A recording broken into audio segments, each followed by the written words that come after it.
E tāne le lima I le taia ona le lai le maoto le mau o Samoa I vaimoso. Wa mata ona teu ma whamata ngofia vaenga o tutoe o le maota o tala whaasolopito o Samoa. Wa atofa e umusa le maota fau. Ma le mautu o le maota o le mau I le fio ango vaimoso I le so. O le maota ua whaamawina ai le ola pea o tala tuu. O le sailinga malo atua a o Samoa. Ina ua atoa ai fo I male se lau tau sanga talu na whaamai le mau. Po o le tali tonungo o tua a o nā taimi e una I le tuto o tansi o Samoa mai le pulenga whaakolone sa sawai. Sa tangata wale ina ai le fionga le tupua tamasese I le awhiva se laulua iwa. Ele iwa we mawal tuto o tansi o Samoa e na whaamalo si ai New Zealand e suia na whainga whaamai. Nei ulawa ina tuto o tansi Samoa I le awhiva se launa lua. O le atunu mua le il Pasifika na tuto tasi. O le whamanatu mai o nei tala whaasolopito o Samoa, ua o se sisi ngā fua maua e le il whaasolonga mai, o sisi ngā fua o le fia tausanga ua tuanai. O le umusaina o le ofisa mo le whaingaruenga le mota whono, Paul Parliamene le asona na fina mori mawina ile se itia o le la sanga, ma fōlinga wa ai o le malai tia whau. Ua mautua I nei le mota e whaasino tonu lava le o whaingaruenga le whono whaitula whono a Samoa. Ua fesosoani mai le malo au se talia I le seleni ono sfuluono miliona tala. O le mauta lava lea whonga whalelua, ua tuu I aima le ofisa o le whonga whetalai, o le whailau tusi le whono, o pōtu whono mo komiti whapalemene, o pōtu whapitoa mo whaamaumaunga le whono ma isi vaenga o le tautua,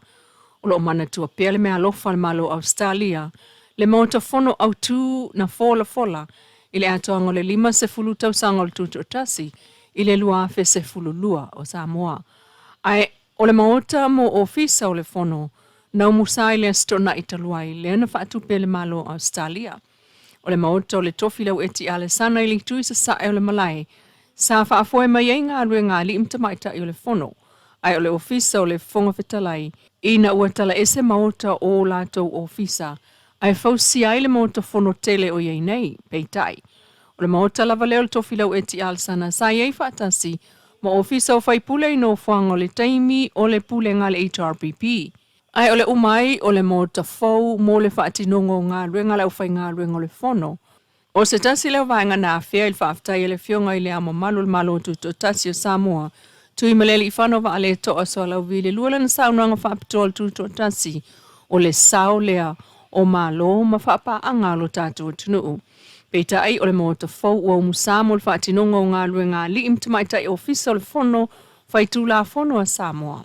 E ese mai le mota Samoa tele, le lua whatasanga kalapu, na whaatupe e Samoa ua mai a fo I toa mota o le mota whono o Samoa, e mālolo iai whaipule matua iai taimi o ana aso whono.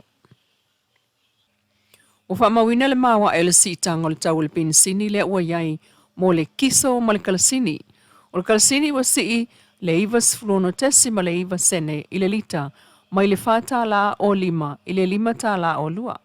O le kiso le wa sii le valu se fulu tesi ma le wha sene I le lita mai le whātala 5 sful sene I le 5 tala tolu tasi sene. O le pensini wa sii le whaafitu tesi ma le ono sene I le lita mai le tolu tala 5 tasi I le tolu tala iwa. Talua tusai nei I le tolu maasina ma le afa. O le taua lea o loo whaawa upe le vao I Iran ma Amerika. Ma whaawa waipea a fianga I le taua swa ue le whaamaina ma swa umama. E ui ina toe lava a mawase malienga I le vao I Iran ma Amerika e mawhai ai una toe tatala lea lava a e whewa iai wa a swa u le Strait of Hormuz. Peita I le ai. Masanga whaawa wai lava a fianga le lalangi si tia pea o le taua le swa u. E peon mo le mawina le masina o me. Ma whaawau mai ai I a jUNE, wa fuai le si I tai o le tau o le swau.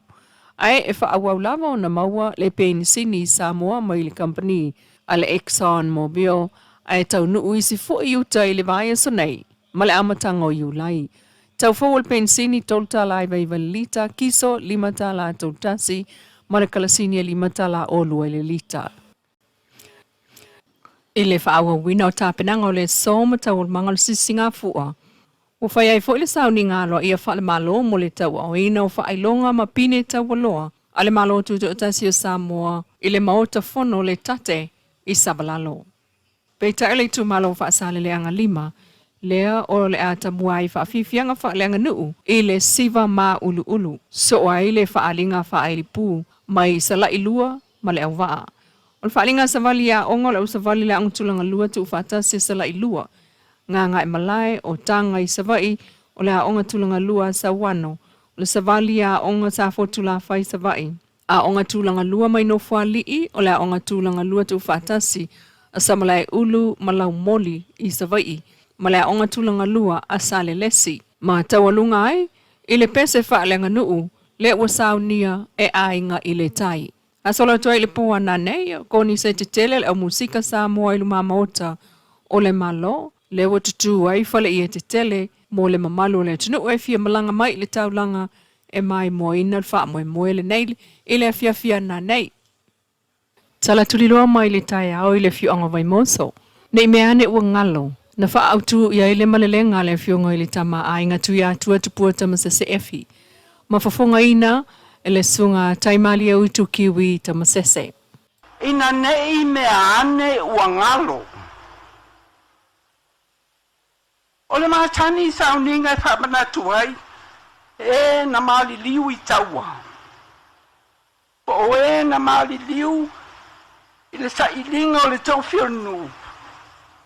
e matua le sauninga I upunei ina nei meane ua ngalo ina nei meane ua ngalo ele I mawafua le manuia ma le toa file mua le atunu ina nei meane ua ngalo o le tofi o le nuu ma le sa o le tonga o tangata le sa ili le toto malingi ina nei meane ua ngalo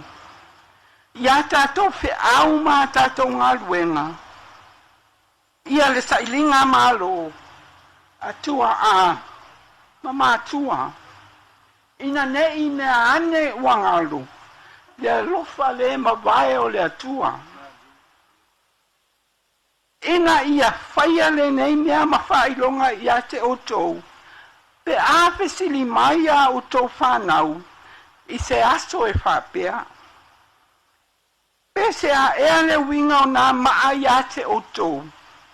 o na otou tali atu lea ia I lātou e whaia fōi nā maa o whamanatu e whababau o ia maa e whamanatu ai le alofa o le atua I lana whanau e le ngata I lea e whamanatu ai le tau mawhai ma tō whatufonga sa whia ngai ma I lātou e whamanatu ai le pūlenga sa wā ma tā mai sa whia ngai ma nu e whamanatu ai le ulua ai tui o tā mai o mose lea e whamanatu ai le sa wā ma whaingata na mafua o na uapule sea le nu o ia mai whamanatu ai le taatoafa ma le taamau e whamanatu ai le whebaebae a ta whapea mai nisi e maa pūlenga sawa I lo le whapita uli o whea ngai nei ma I tātou Ile lava sauninga o le tai no sua I le fa Samoa le isi leo vaenga taua na whai maa ua onga o le anga I luma o tai ngā sua I le tunu e pe ona whaatino I le fio anga vai moso I le tai o le solua le na umusa I le moto le mau o Samoa o tele taimi o te tai sua a le fionga le whaao le malo tutu o tasi o Samoa ai le ini tūlanga mawalulunga ma le whaingo fie e pe ona moli mawina ai I sulu au lama le ngata o sulu au lama ai o le whataina o le ta isi ma le ta ai le pai. Ma isi tūlanga mātango fie pe ona moli mawina I le ta ina o sua ma tofu teutusi ai ia le paia o le malo sui o kalesia whapena fo I sui o le fono sui tofia.